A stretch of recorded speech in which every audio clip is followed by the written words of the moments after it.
Fala aí, galera, show do ensino médio, primeiros anos, beleza? Ó, revisão matemática B, tá ok? Primeiro A, B e C.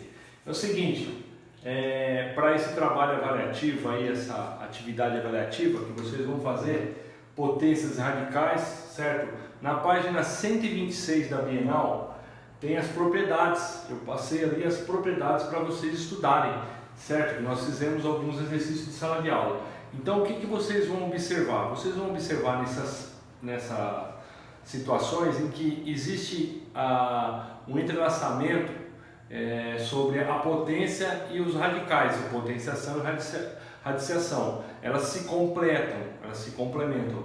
Então, você consegue transformar uma potência em radical, radical em potência. Lembra que eu falei que nós temos aqui o radical, o radicando e a raiz. Tá? Então eu peguei o exemplo do exercício que está na página 126 do 49, raiz de 49, o que nós vamos fazer com o número que tiver aqui dentro? Nós vamos fatorar ele, decompor em números primos, lembra que eu passei isso na aula? Então é o seguinte, isso aqui é bem tranquilo, vocês já estudaram. Para quê? Para deixar ele no expoente com o mesmo valor do índice da raiz. Nós temos sempre que ficar de olho no expoente e no índice da raiz, lembra que eu falei para vocês do índice da raiz? Tá? Por quê? Porque assim, vocês tendo o mesmo número do índice, ele pode sair para fora. Quem pode sair para fora? O número que está aqui, que vai se tornar a raiz. Tá? Então é aquela historinha que eu falo, tem, paga, sai para fora, não tem, fica preso. Então ele tem o mesmo índice, ó, eu posso cortar o índice do expoente com este índice do radical. Cortar o expoente com o índice da raiz. Então, raiz de 49 é igual a raiz de 7 ao quadrado, que é igual a 7. Saiu para fora, tá? Outra situação é quando a raiz aparece no denominador. Nós temos o numerador e o denominador. Quando ela está no denominador, nós temos que fazer a racionalização de denominador. O que é isso? O que é isso, meu Deus? É multiplicar pelo mesmo valor da raiz que está aqui. O que você faz embaixo, você faz em cima. Quando você multiplica embaixo e em cima pela mesma raiz, você não altera a fração. Porque se você dividir este de cima pelo de baixo, o numerador pelo denominador, dá 1. E então, o 1 é o elemento neutro da multiplicação. Então, a gente pode fazer essa jogada, esse arranjo. Quando você multiplica raiz de 5 com raiz de 5, vai ficar com raiz de 5 ao quadrado. Por causa de uma das propriedades que tem ali, que você mantém o índice da raiz e coloca o número que está dentro, radicando, certo? E utilizando a propriedade da raiz. Quer ver? Eu vou até mostrar para vocês aqui, ó, qual a propriedade que vocês vão utilizar. Ó. Olha aqui, ó. Você mantém o índice, certo? E coloca o produto aqui dentro. Se for números diferentes, vocês vão multiplicar. Se for números iguais, vocês também, no caso, caminhar na multiplicação, porque dá 5 vezes 5, entendeu? Então por isso que fica 5 ao quadrado. Tá vendo? Usa essa propriedade aqui, ó. E multiplica os radicandos. Tá? Aí eu vou poder cortar esse índice da raiz com um expoente. E vou ficar com raiz de 5 sobre 5. Tá? Se você tiver na outra situação, como no exercício que tem na raiz de 3 mais 1 ou menos 1, eu já expliquei num outro vídeo que você multiplica pelo inverso. Então, se você tem embaixo raiz de 3 mais 1, você vai multiplicar por raiz de 3 menos 1, para poder entrar na parte de produtos notáveis e elimina a raiz. Quando você eleva uma raiz ao quadrado, por exemplo assim, ó, você elevou uma raiz ao quadrado, esse quadrado vai cortar com esse índice, vai ser igual a 3. Tá? Vai ser a mesma coisa que essa situação. Entenderam aqui? Ó? Então fica mais fácil para vocês resolverem, tá ok? Vocês vão entender isso daí. Isso é em relação às aulas 7 e 8, tá?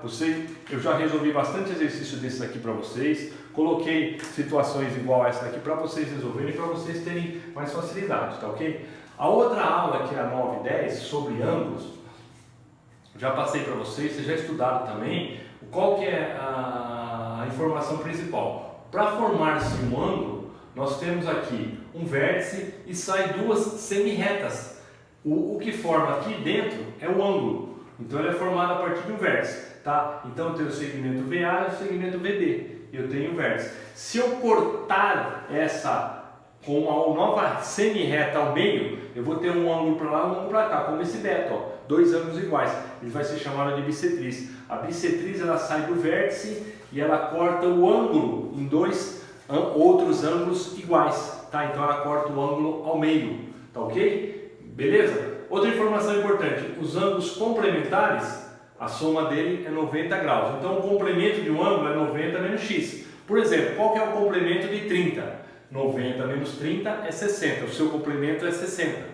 Qual que é o suplemento? O suplemento é a soma deles, dá 180 graus. Então, os suplementares formam 180 graus. 180 menos x é o que vai dar suplemento. Por exemplo, um ângulo de 50 graus. 180 menos 50 é 130. 130 é o suplemento. Tá ok? Essas são as informações mais importantes dessas aulas. E eu passei também uma outra situação, que eu vou apagar aqui, sobre o Teorema de Tales. Né? O Teorema de Tales, o que ele fala? Dentro da parte de ângulos também, vocês têm duas retas paralelas, né? O que são retas paralelas? Retas que não se encontram, tá ok? Então você vai ter aqui, ó, vamos fazer junto aqui, ó. Nós temos duas retas paralelas, tá ok? Ó, vou fazer aqui, ó, duas retas paralelas, cortadas por uma transversal. Eu corto por uma transversal, então eu tenho aqui reta R e reta S. Vou cortar, ela vai formar ângulos, ó, são ângulos correspondentes, ângulos congruentes. Estes ângulos são chamados, por exemplo, esse daqui com esse, alternos internos, tá? Existem os colaterais, existe o ângulos OPV. O que é o OPV? O OPV é o posto pelo vértice. Então esse ângulo aqui, ó, ele é igual a esse, esses ângulos são iguais. Esse ângulo é o OPV, oposto pelo vértice. Tendo essas propriedades, o que quer dizer? Os ângulos OPV eles são iguais. Tá? Que é a principal propriedade que vocês vão resolver os exercícios. Você viu dois ângulos OPVs, eles são iguais. Tá? Você consegue resolver esse exercício de ângulo. Então, de uma forma bem resumida, dá para vocês fazerem atividade avaliativa tranquilo, na boa. Os exercícios estão no plural. Eu peço a vocês que façam as tarefas no plural, coloquem em dia. Tem alguns alunos, ainda faltam alguns alunos completar essa tarefa. Tá? Foi dado um prazo, a gente esticou um pouquinho mais. Façam as atividades do plural, a gente lança a nota lá e assim a gente vai tocando barco. Logo estarei com vocês. Se tiver dúvida, vocês me chamem aí no WhatsApp, no Instagram. Beleza, galera? Valeu, hein? Até a próxima.